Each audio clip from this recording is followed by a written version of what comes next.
매일 아침을 뉴스로 깨웁니다. 신율의 출발 새아침. 애청자 여러분, 개천에서 용난다는 말 많이들 알고 계실 겁니다. 아무리 조건과 환경이 나빠도 노력만 하면 성공할 수 있다는 일종의 신화죠. 이젠 이 속담 믿는 분 그리 많지 않을 것 같습니다. 개천에서 용이 되는 길 중에 하나였던 사법고시 존폐를 놓고서 분분한 논란이 일고 있습니다. 사법고시를 찬성하는 쪽이나 반대하는 쪽 모두 다양하고 균등한 기회를 주장하는데 왜 서로 정반대의 주장을 하고 있을까요? 아마 현실과 이 뜻이 정반대의 상황이기 때문인 것 같습니다. 안녕하십니까. 잠시 개인 사정으로 자리를 비운 신율 교수를 대신해 여러분과 함께하고 있습니다. YTN 라디오 김우성 PD입니다. 화요일 8시 30분에는 한 주의 화제가 된 사건 이야기 박상용 변호사와 함께 짚어보는 시간 준비되어 있습니다. 8시 10분에는 그림 그리기에 빠진 어른들의 심리 이야기 황상민 교수와 함께 살펴봅니다. 또 소년범들의 아버지라고 불리는 천종호 판사 연결해서 위기에 빠진 여성 소년범의 보호시설 이야기 알아보겠습니다. 잠시 후 정세현 전 통일부 장관 연결해 대통령의 방중과 남북관계 이야기 짚어보겠습니다. 신율의 출발 새 아침 지금 출발합니다.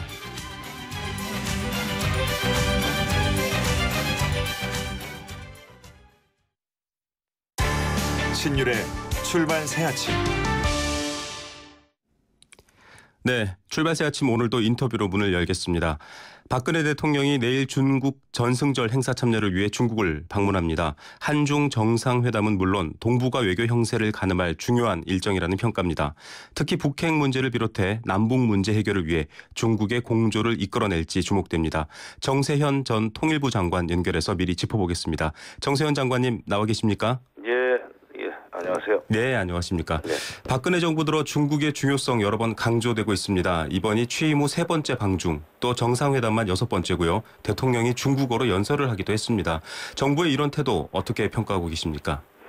예, 이명박 정부 시절에 너무 미국 중심, 미국 편중 외교를 편대대한 일종의 반작용으로 박근혜 대통령은 중국과의 외교를 처음부터 취임 초부터 중시하기 시작했죠. 네. 그런데 그거는 물론 좋은 옳은 정책 방향이지만 이번에 지금 중국 방문은 사실 중국이 우리한테 간절하게 요청을 해서 이루어진 거 아닙니까? 네. 특히 미국의 반대에도 불구하고 지금 간다는 점에서 나는 의미가 있다고 생각합니다. 그만큼 우리의 외교적 입지가 커졌다는 의미에서 이번 전승절 참가를 전후한 한중 정상회담, 이게 매우 중요한 의미가 있고 앞으로 동북아 외교에 있어서 우리의 외교적 입지를 다져나가는데 굉장히 중요한 디딤돌이 되리라고 생각합니다. 네. 그럼에도 불구하고 주철기 외교안보 수석이나 안종범 경제수석이 이 브리핑을 통해서 대통령 세부 일정을 조금 발표했습니다. 시진핑 리커창 연쇄회담이 열릴 예정인데요. 리커창은 또 중국의 경제 책임자 아니겠습니까? 조금 미국과 일본을 의식해서 경제적인 의미가 많다. 이런 식으로 조금 부담을 갖고서 표현한 거라고 볼 수 있을까요? 글쎄 중국의 이 권력 배분이 그렇게 돼 있죠. 전통적으로 주석은 정치, 외교, 군사 쪽 네. 맡고 있고 네네. 총리가 계속 리커창 이전에도 주롱지 또는 원자바오 다 경제는 총리가 다 결정했습니다만은 그런 점에서 리커창과의 정상회담이 예정되어 있다는 것을 강조하는 것은 꼭 미국을 의식해서만은 아닙니다. 네. 어떤 점에서는 현실적으로 한중 경제 관계가 굉장히 밀접하지 않습니까? 네, 맞습니다. 미국, 일본 또는 유럽 연합과의 그 무역량보다도 한중 무역량이 더 크니까. 그리고 또 우리의 이 국제 수지 적자가 전적으로 중국에서 산생되기 때문에 네네. 그런 점에서 꼭 미국을 의식해서 그렇게 했다고 볼 필요는 없고 네네. 그만큼 한중 경제 관계가 밀접하다. 그런 의미에서 한중 경제 관계를 잘 꾸려나가는 것이 앞으로 우리의 외교적 입지를 더 높일 수 있는 그런 출발점이라고 생각을 해야죠. 자꾸 우리는 미국 의식을 너무 많이 하는데 그게 일종의 소국 의식입니다. 그런데 저는 그렇게 해석하는 언론의 태도에 대해서 좀 못마땅합니다. 네. 네. 한미일 공조라는 게 사실은 또 안보론자들의 주요 논리이기 때문에 또 중국과의 관계에 있어서 좀 민감한 부분이 있습니다. 왜냐하면 또 남북 관계에 있어서도 이 방중이 특별한 의미를 갖고 있기 때문입니다. 우여곡절 끝에 북한과 대화의 첫 문을 열었습니다. 그 뒤 한중 정상회담이라서 북한 문제가 어디까지 언급되고 또 양해가 구해질지 관심입니다. 어떤 이야기 오고 갈 거라고 예측하십니까? 예, 일단 북핵 문제와 관련해서 심도 있는 얘기가 진행되리라고 생각합니다. 네. 또 당연히 나와야 되고요. 그런데 이제 그동안에 우리는 북한이 지금 비핵화 의지를 안 보이고 있기 때문에 육자회담이 열리지 않는다. 네. 따라서 중국이 확실한 비핵화 의지를 북한으로 하여금 확실한 비핵화 의지를 과시하고 그걸 행동으로 입증할 수 있도록 좀 설득을 하든지 압박을 하든지 해달라. 네. 이른바 중국의 권론입니다. 네. 미국하고 같은 목소리로 그렇게 중국에 대해서 얘기를 했었죠. 네. 아마 그 얘기를 틀림없이 박근혜 대통령이 꺼낼 거예요. 네. 그렇게 되면은 중국에서는 거기도 이렇게 대응하리라고 생각을 합니다. 문제는 미국이다. 북한도 문제지만 미국이 더 큰 문제다. 미국이 북한이 핵카드를 가지고 얻어내려고 그러는 반대급부에 대해서 확실한 보장을 안 해주니까 북한이 안 움직이는 거 아니냐. 그런 점에서 한국이 오히려 친밀한 한미관계를 발판으로 삼아서 미국을 설득해가지고 미국이 북한을 움직일 수 있는 그런 어떤 신호를 움직일 수 있는 카드를 내놓겠다는 신호를 준다면 중국으로서는 북한을 얼마든지 육자회담으로 불러낼 수 있다. 이런 식으로 서로 떠넘기는 그런 토론이 이루어질 수 있는 가능성이 있다고 생각합니다. 네. 나머지 북한 내부 문제에 관해서는 네네. 우리가 괜히 얘기 안 꺼내는 게 좋습니다. 그건 북한 중국 사람들은 어디까지나 그 남북 관계 그 자체나 또는 북한 내부 문제에 대해서는 그거는 간섭하지 않는다는 외교 원칙을 가지고 있으니까 네. 그런 북한 내부 문제에 대해서는 얘기 안 꺼내고 북핵 문제에 관해서만 좀 심도 있는 논의가 이루어져야 되는데 오히려 잘못하다가는 중국 역할론이 아니라 한국 역할론 쪽으로 네. 볼이 넘어올 수 있다. 중국 역할론을 지금 장관님께서 말씀해 주셨는데요. 조금 다른 이야기인데 이번 남북 대화의 극적인 성사에도 중국의 역할이 있었을까요? 전승절을 앞두고 조금 북한을 압박했을 것이다. 이런 얘기들도 나왔습니다. 뭐 전혀 없었다고 보지는 않습니다만은 이번에 성사 배경에는 미국의 역할이 저는 더 컸다고 봅니다. 네. 네. 아, 역시 이 거래라는 게 성사가 되려면 또 서로 북한이 원하는 것, 미국이 내놓을 수 있는 것 이런 것들이 맞아 떨어져야 될 텐데요. 그렇죠. 동북아 정세에서 미국과의 관계를 고려하지 않을 수 없습니다. 사드와 또 아시아 인프라 투자은행 이 사이에서 한국 입장도 항상 예민했습니다. 대통령이 이번 열병식 참석해서 굉장히 발언 하나 또 제스처 하나가 크게 부각될 수도 있을 텐데요. 어떤 종류의 의미 또 국민들에게 전해지는 상징성이 있다고 보십니까? 말씀하신 대로 그 일거수일투족이 아마 그 관심거리가 되고 언론에서 분석들을 하려고 그럴 겁니다. 그런 점에서는 굉장히 조심을 해야 될 자리입니다. 지금 사실 네. 이게 그 시진핑 왼쪽에 푸틴 오른쪽에 박근혜 대통령 이렇게 돼 있지 않습니까? 네네. 이게 좌푸틴 우근의 이 구도가 좌푸틴 우근해요. 네. 이게 지금 미국 보라는 거거든요. 네네. 미국 보라는 거고 9월 말 예정돼 있는 지금 미중 정상회담을 앞두고 미국이 중국이 작심을 하고 지금 네. 그런 모양새를 취하는 겁니다. 동북아에서의 주도권을 확실히 보여주겠다 이런 거군요. 네. 그래서 조심을 잘해야 되는데 그런 점에서는 중국한테 너무 그 경도되는 모양새를 보이지 않는 것이 좋습니다. 너무 호응을 해서도 안 되는 상황이 10월 16일 날 또 한미 정상회담이 예정돼 있는데 네. 그것도 있고 그다음에 9월 말에는 미중 정상회담이 또 예정돼 있습니다. 네. 그래서 좌푸틴 우근의 이 모양새가 네. 사실은 우리는 부담스러워요. 예, 그렇죠. 여전히. 그래서 네. 그리고 또 틀림없이 박근혜 대통령을 만나면 누구죠? 시진핑. 네. 시진핑 주석은 사드에 관해서 우리 대통령의 입장 표명을 요구하고 나설 겁니다, 아마. 네. 작년 6월 달에 왔을 때도 본인이 직접 얘기했고, 그동안에 뭐 대사, 그 다음에 국방부장 또는 외교부장 조리의 방안을 통해서 사드 배치를 반대하는 입장을 분명히 했기 때문에 거기에 대해서 대통령에게도 뭔가 지금 의미 있는 답변을 해달라는 요청을 할 텐데 그것도 곤혹스러운 일입니다. 이게 네. 즐거운 그 방중 행사가 아니에요. 저는 굉장히 부담스러운 행사나 그러나 그만큼 우리의 외교적 입지가 높아졌다는 의미가 있기 때문에 네. 잘된 일이라고 봅니다만은 예. 박근혜 대통령이 좀 고민스러운 시간이에요. 예. 오늘부터. 저 중국의 진찬롱 중국 런민대 국제관계학 부원장이 이런 말을 했습니다. 남북한 대표 모두에게 파격 예우를 하면서 한국과의 우호는 다지고 북한에는 관계 개선을 신호를 보낼 것이다. 다시 말해서 최룡해 당 비서가 참석을 하는데요. 역시 좀 파격적인 대우를 할 것이다. 이런 예측이 나옵니다. 이 중국과의 관계도 중요하지만 중국에서 벌어지는 남북 문제에 또 관심사일 겁니다. 이 최룡해 당 비서에 대한 예우 어떻게 평가하십니까? 최영애가 하는 건 그동안에 그 사람이 대중 특사 역할을 몇 번 했었죠. 네네.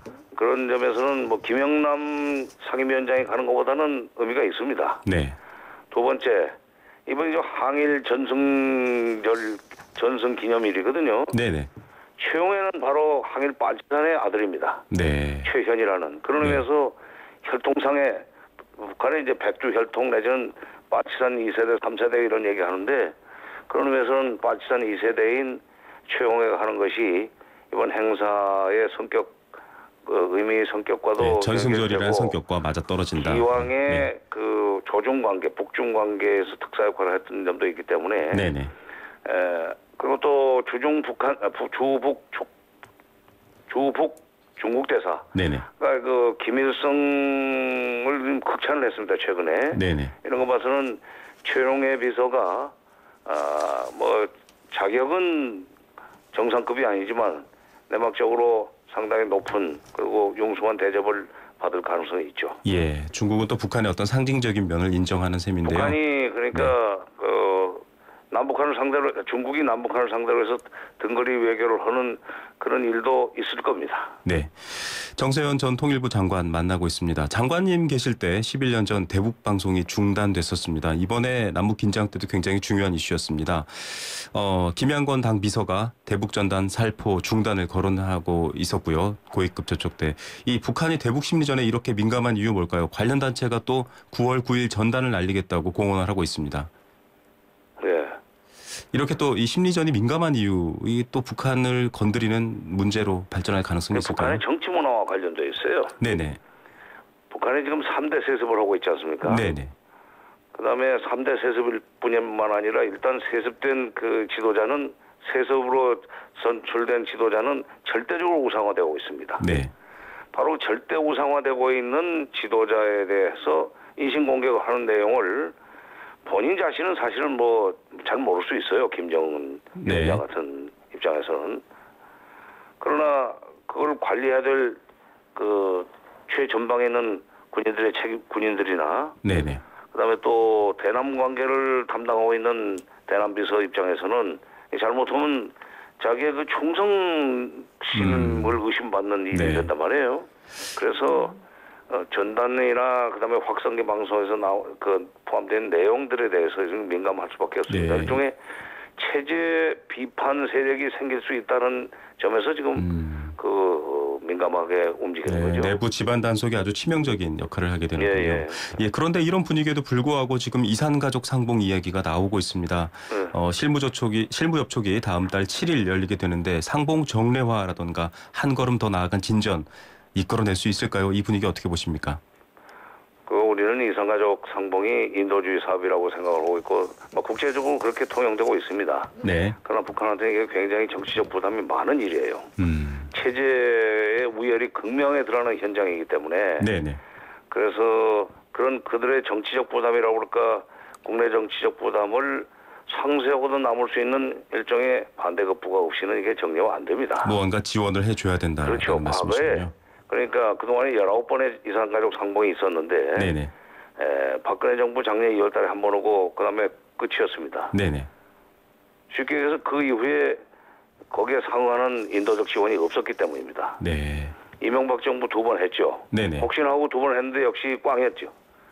그런데 그 김대중 정부와 노무현 정부에서 16번 정상회담 이후에 16번이나 그 이산가족 상봉이 이루어질 수 있었던 것은 그거는 전적으로 제가 볼 때는 쌀 지원과 비료 지원이라고는 다른 차원의 인도주의 사업이 그것과 병행됐기 때문에 또는 표류의 관계로 진행이 됐기 때문에 16번이나 이루어질 수 있었다. 예, 장관님 그러면 이 인도주의적 지원과 인도주의적 상봉이라는 거래가 거래라고 표현하기는 좀 그렇습니다만 성사되려고 하려면 이번 정부가 좀 지지 기반의 비판을 무릅쓰고 대북 지원이라는 카드를 꺼내야 하는데요. 가능할 거라고 보십니까? 그 이제 오이사조치하고도 관련이 돼 있죠. 네네, 맞습니다. 오이사조치 해제가 되지 않고는 이제 가기가 어렵습니다. 그러니까 이번에 합의문에 보면은 사실 마지막에 그 모든 분야에서 여러 분야에서 교류 협력을 활성화한다는 네네. 조항에 들어가지 않습니까? 네네. 그다음에 1항에는 남북 당국 간 회담을 하기로 하지 않았습니까? 네네. 그 다 이 오이사조치 해제를 전혀 하지 않고 넣을 수가 없는 표현들이에요. 네. 그러니까 사실 천안함 문제가 아니라 지뢰 문제 해결을 하는 과정에서 유감 표명으로 그걸 일단 마무리를 했단 말이죠. 네네. 그러니까 천안함 문제도 그런 식으로 넘어갈 수밖에 없다는 것을 또 황영표 장관이 오이사조치 해제 역시 발표를 했어요. 확실한 사과가 필요하다는 하나의 거죠. 기준이 될 수 있다. 네. 그러나 그게 전부는 아니고 회담을 해봐야 된다 했는데 네. 회담에서 오이사조치 문제가 풀리면 인도적 지원을 다면화할 수 있는 예. 그런 이제 가능성이 열리고 그때 이산가족 상봉 사업이 정리가 될 수 있습니다. 예, 어떤 전제 조건을 확실히 말씀해 주셨습니다. 시간 관계상 마지막으로 끝으로 짧게 한 질문만 드리겠습니다. 이번 정부에서 남북 정상회담 가능할 거라고 보십니까? 그건 우리 정부 하기 나름이죠. 북한은 하고 싶었지 않습니까? 네. 네, 알겠습니다. 여기까지 듣겠습니다. 지금까지 정세현 전 통일부 장관이었습니다. 감사합니다.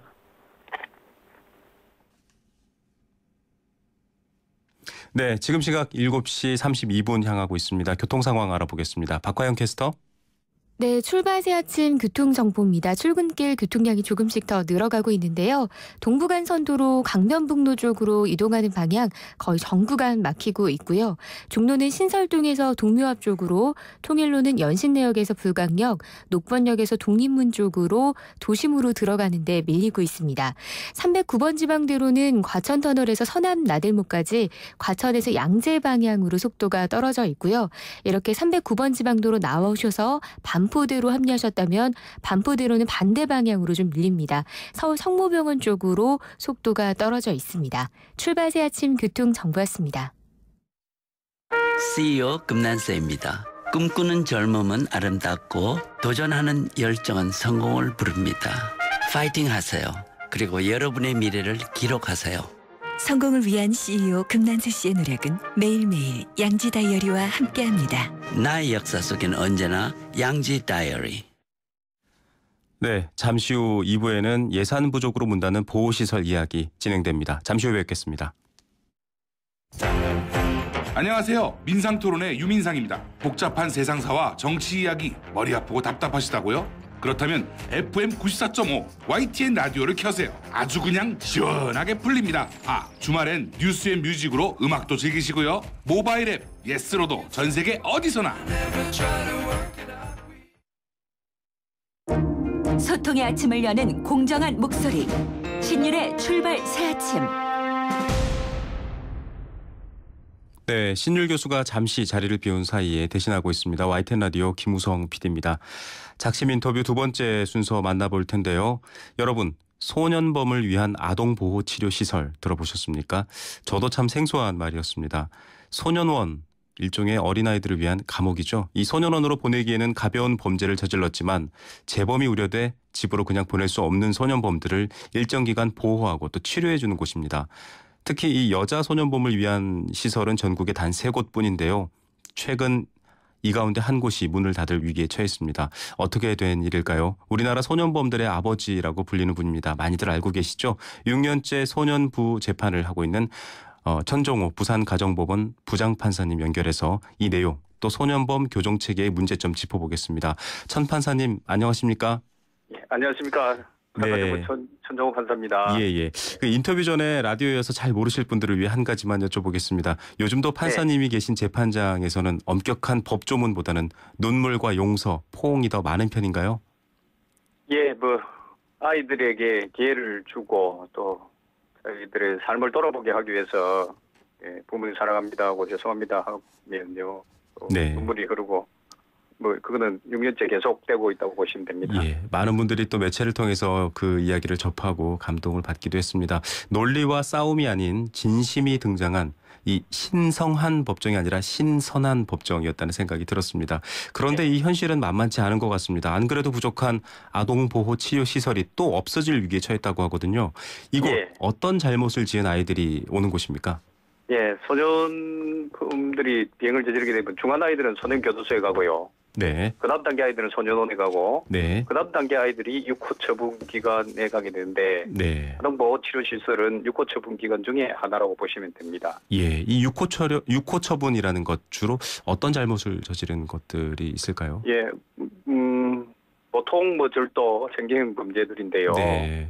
이 아이들이 부모의 보호력이 있으면 원칙적으로 집으로 돌려보내야 되는데 부모가 없는 결손가정 아이들이거나 조손가정 아이들이거나 또 가출이 심해서 재비행 가능성이 높은 아이들. 네네. 범죄 내용보다는 재비행 염두에 두고 그들 교정을 위해서 6개월간 보내는 처분을 육고처분이라고 합니다.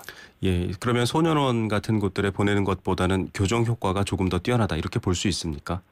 예, 소년원은 원칙적으로 일반 국민과 시민들의 인식이 좋지 않습니다. 또 그 안에서 우리가 제공하는 환경이 선진국보다 못하기 때문에 네네. 그거보다 사회와의 교류가 가능한 육고처분기관이 아이들 교정에 있어서 아주 효과적이라고 보시면 되고요. 네네. 통계는 아직 낼 수 없습니다만 전국에 흩어져 있기 때문에요. 네네. 근데 저희들이 젊은 판사님들이 느끼기에는 소년보다는 훨씬 교정 효과가 높은 것으로 나타나고 있습니다. 어떻게 격리보다는 이렇게 또 다시 사회로 아이들을 돌아오게 하는 게 더 중요한 일인데 이 나사로의 집이라는 여자 소년범들을 위한 시설이 문을 닫게 생겼습니다. 지자체는 예산이 없다.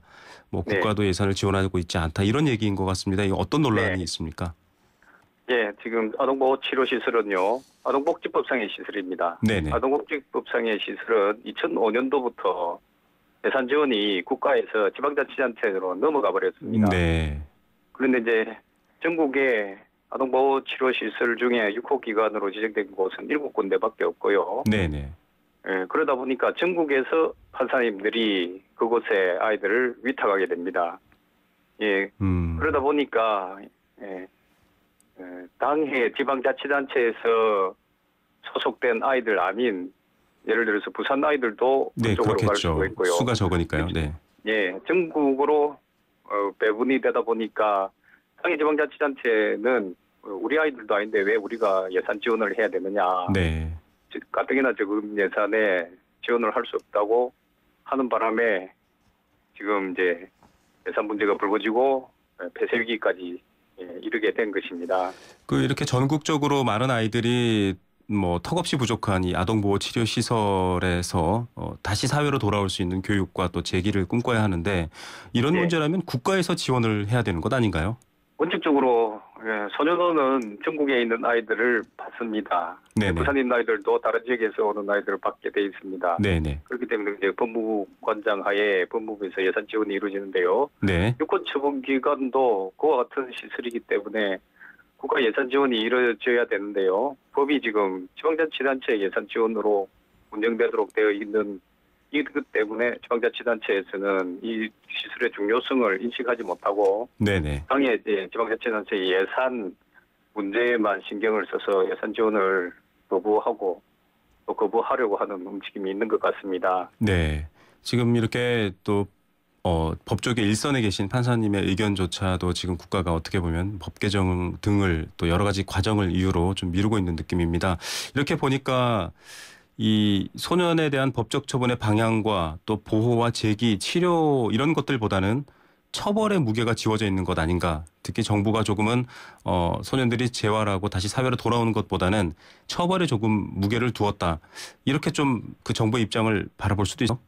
예, 지금 그 1년간 한 10만 명 정도의 소년범이 발생하고요. 네네. 그중에서 한 5천 명 정도가 교도소 소년원 6호 처분 기관에 격리 수용되어 있습니다. 네네. 나머지 9만 5천 명은 아예 보호도 받지 못하고 사회로 나와 있는데요. 네. 네, 그 중에서 이제 육호 처분 기간은 소년원과 사회 내 처우를 받는 아이들의 경계선에 있는 아이들인데 네네. 국가가 품지 못한 아이들을 일반인들이 복지법인을 만들어서 어쨌든 사회에 그 유용한 사람으로 네네. 교정시켜 나가고 노력하고 있는데 이것을 이제 예산 문제로 지방자치단체 예산 문제로 해서 폐쇄 위기까지 이르게 한다는 것은 잘못된 것이라고 보고요. 네. 근본적으로는 국가가 나서서 중앙재정으로 지원을 해서 전국적으로 균질화되고 통일화된 교정정책을 펼칠 필요성이 있지 않은가 그렇게 생각합니다. 네, 천 판사님께서도 수없이 많은 아이들을 보고 있지만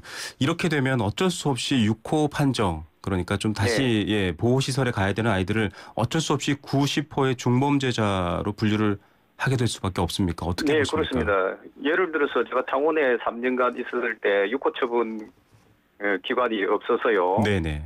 어쩔 수 없이 경계선에 있는 아이들은 좀 더 기회를 주기 위해서 뭐 사회로 돌려보낸 처분을 한 경우도 있습니다만은 네. 대부분의 경우에 6호 처분보다 중한 사회적 낙인이 염려되는 네. 9호, 10호 처분에 소년원 송치 처분을 한 경우가 많다고 그렇게 보시면 됩니다. 네. 그러다 보니까 판사님들로서는 상당히 곤혹스러울 수밖에 없습니다. 이런 네. 상황에서 판사님들이 복지나 행정을 하는 분들이 아니기 때문에 복지와 행정 그렇죠. 측면에서 지원이 된 바탕하에서 저희들이 처분을 해야 되는데요. 네. 그런 기본적인 환경 조정이 안 된 상태에서 재판만을 하라고 하니 전국의 판사님들이 특히 조정 판사님들은 괴리감, 자괴감을 많이 느끼는 편입니다. 예, 그 기회라는 단어가 아주 가슴에 좀 뜨겁게 와닿습니다. 이 천 판사님의 이야기를 많은 국민들도 공감하실 텐데요. 이 6호 처분은 이른바 속된 말로 전과 기록이 안 남는 겁니까? 예, 그 소년 보호처분 전체가 전과 기록이 남지 않습니다. 아, 네네. 예, 소년 교도소에 가게 되면 전과 기록이 남고요. 네네. 소년원 갔다 오도 공직 임용 등에 아무런 지장이 없는데 문제는 사회의 인식입니다. 소년에 갔다 왔느냐 그것을 또 주위 사람들을 알 수밖에 없습니다. 함께 생활하는 공동체 내에서는. 네. 그래야 낙인 효과로 인해 가지고 사회생활에 많은 지장을 초래할 수밖에 없는데요. 네. 아동복지법상에 시설에 갔다 왔다고 하면 국민들은 그게 그냥 결손 과정이라서 집안 형편이 어려워서 그게 다녀온 것으로 알 수 있기 때문에 낙인 효과가 적을 수가 있습니다. 그렇기 때문에 6호 처분 기관이 각 지방자치단체에서 의무적으로 한 곳씩 운영을 해서 그 지역 아이들은 그 지역 6호 처분 기관이 품어주셔야 되는데 그러지도 못하다 보니까 부산 아이들이 대전 가게 되고 서울 가게 되고 그럼 당의 지방자치단체로서는 그 지역 시민들의 세금으로 그 지역 시설을 지원하게 되는데요. 네네. 그러다 보니까 논리적으로 이건 맞지 않다. 그렇게까지 이르게 되는 거죠. 예, 물론 방금 말씀하신 것처럼 중앙정부가 지원을 해야 하고요. 해외에도 그렇게 중앙정부가 지원을 하고 있는 사례가 많다라고 들었습니다. 그런데 이제 아직까지는 갈 길이 멉니다. 저희가 법적으로도 이제 여러 가지 개정도 남아 있습니다. 네. 제가 일본의 오사카에 있는 아동자립지원시설인 슈토쿠 학원을 방문했습니다. 네네. 일본은 우리와 같은 6호 처분 기관이 전국에 58개 있습니다. 네. 두 곳만 사립이고요. 양이 우리보다 엄청 많군요. 네. 예, 국공립입니다. 100% 예산 지원을 국가에서 하고 있고요. 아동복지법상에 그 기관을 설치할 의무까지 두고 있습니다. 네. 그런데 우리가 지금 인구수는 일본보다 적지만 사건 수는 일본보다 훨씬 많거든요. 네. 그런 마당에 전국적으로 지금 아동보호치료시설은 7군데밖에 없고요. 6호 기관으로 활용되는 시설이 전국 15군데밖에 없습니다. 일본은 58곳에 비하면 턱없이 부족하다고 보시면 됩니다. 네. 참 얼마 전에 언론에서 가출 청소년이 아니라 탈출 청소년이다. 그 아이들의 시선에서 조금 새로운 기회를 줘야 된다. 이런 뉴스가 본 기억이 있는데요. 오늘 또 판사님 덕분에 저희가 그 아이들에 관련된 다양한 이야기 들을 수 있었습니다. 좋은 말씀 감사드리고요. 지금까지 천종호 부산가정법원 부장판사였습니다. 감사합니다. 네, 감사합니다. 안녕히 가십시오. 네.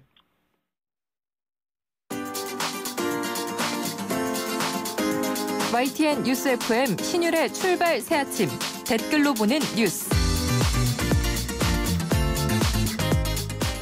네, 뉴스 중에서 가장 빠른 뉴스가 바로 댓글로 보는 뉴스 아닐까요? 매일 뉴스 보는 게 1인분입니다. YTN 플러스 최영아 기자 함께합니다. 어서 오십시오. 안녕하세요. 예, 이틀째인데 저도 아직 어색하네요.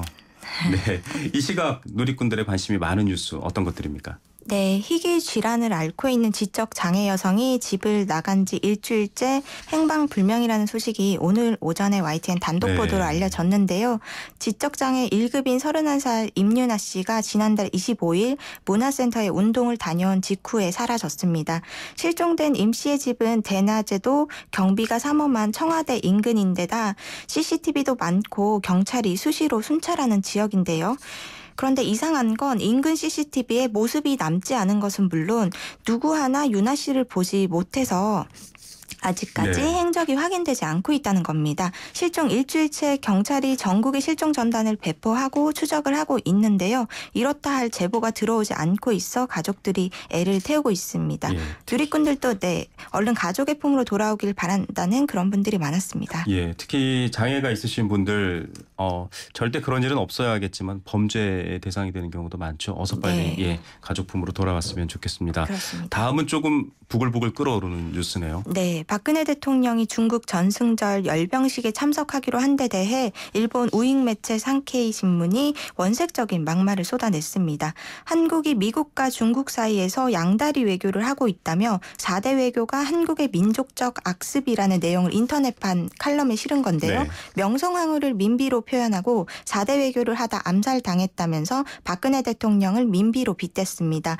산케이는 앞서 반기문 유엔 사무총장의 중국 열병식 참관 계획에 대해서도 국제사회의 기대에 반하는 일이고 유엔에 대한 신뢰를 손상할 수도 있는 일이라고 주장하기도 했는데요. 네네. 누리꾼들 일본 극우주의자들의 사상과 발언은 기본적인 양심을 버린 것이라며 도를 넘었다는 비판이었습니다. 예, 요즘 속된 말로 정말 폭풍 댓글이 달릴 것 같습니다. 이 산케이 신문의 이야기에서는 일본 군인의 지휘를 받은 일본 자객들이 네. 저지른 일이라는 말은 한마디도 나오지 않았다라고 하더라고요. 네, 그렇습니다. 네, 참 일본 이 우익들 답이 없습니다. 네, 다음 뉴스는요. 네, 최근 지구촌 곳곳에 거대한 장벽이 세워지고 있는데요. 중동과 아프리카에서 유럽으로 들어오는 난민이 급증하고 참사가 잇따르면서 난민들로부터 자국민을 보호하겠다는 이유에서입니다. 전쟁과 가난을 피해 국경을 넘는 유럽의 난민은 2차 대전 이후 최대 규모로 늘었다고 하는데요. 국경에 175km에 이르는 장벽을 세운 헝가리를 비롯해서 중북 유럽 4개국은 난민 수용에 동참할 수 없다는 입장을 고수하고 있습니다. 대책 마련을 둘러싼 유럽 국가 간 갈등도 더 깊어지고 있는데요. 국가 차원의 해결책이 제시되어야 할 것이라는 누리꾼들이 많았습니다. 네, 이 목숨보다 중요한 게 없을 텐데 안타까운 목숨들을 잃는 일 이젠 좀 국경 지역에서 없었으면 좋겠습니다. 네, 다음 뉴스는요. 네, 미국 버락 오바마 대통령의 맏딸이죠. 올해 17살이 된 말리아가 최근 패션 아이콘으로 급부상하고 있다고 하는데요. 좀 점잖은 모습으로 공식적인 자리에만 얼굴을 비춰오다가 지난 1월이었죠. 편안한 차림의 일상 사진이 인터넷을 뜨겁게 달구기도 했습니다. 180cm의 큰 키에 남다른 패션 감각으로 가는 곳마다 스포트라이트를 받고 있는데요. 말리아가 입고 나온 옷들이 언론에 노출되면 매진되는 사례가 잇따르고 있다고 합니다. 모델을 꿈꾸는데 아버지 오바마 대통령이 반대한다는 이야기도 전해졌는데 나이가 어린데 부담스럽겠다. 대통령의 딸로 사는 것이 쉽지만은 않겠다. 이런 댓글 반응이 많았습니다. 네, 육아에 나선 아빠들이 있네요. 네, 그렇습니다. 아기 기저귀를 갈고 유모차를 끄는 아빠들 모습 최근에는 낯설지 않죠. 최근 아빠 역할을 제대로 하고 싶다면서 직장에 과감하게 육아휴직계를 내는 남성들이 늘고 있습니다. 고용노동부에 따르면 올해 상반기 전체 육아휴직자 가운데 남성 비율이 처음으로 5%를 넘었는데요. 의식도 변화하고 아빠 육아에 대한 관심도 높아지고 있습니다. 하지만 절반 이상이 대기업 직원인 것으로 나타나는 등 앞으로 해결해야 할 과제들이 많은데요. 육아휴직을 좀 자유롭게 쓸 수 있는 분위기가 조성됐으면 한다. 근무평가에 불이익이 있을까 봐 용기가 안 난다. 이런 걱정하는 분들도 많았습니다. 네, 용기 내시기 바랍니다. 오늘 소식 여기까지 듣겠습니다. 감사합니다. 고맙습니다. 네, YTN 플러스 최영아 기자였습니다. 정대리 곧 출산이지? 축하해. 네, 사장님. 그런데요, 아이 낳고 육아휴직 들어가면 제가 하던 일은 누가 하죠? 걱정 마. 고용노동부에서 운영하는 대체인력뱅크가 있잖아. 대체인력뱅크는 출산, 육아휴직 등으로 빈자리가 생겼을 때 대체인력을 추천해드리는 곳입니다. 지금 인터넷으로 대체인력뱅크를 검색해보세요. 네, 잠시 뉴스 듣고 8시 10분에 다시 돌아오겠습니다.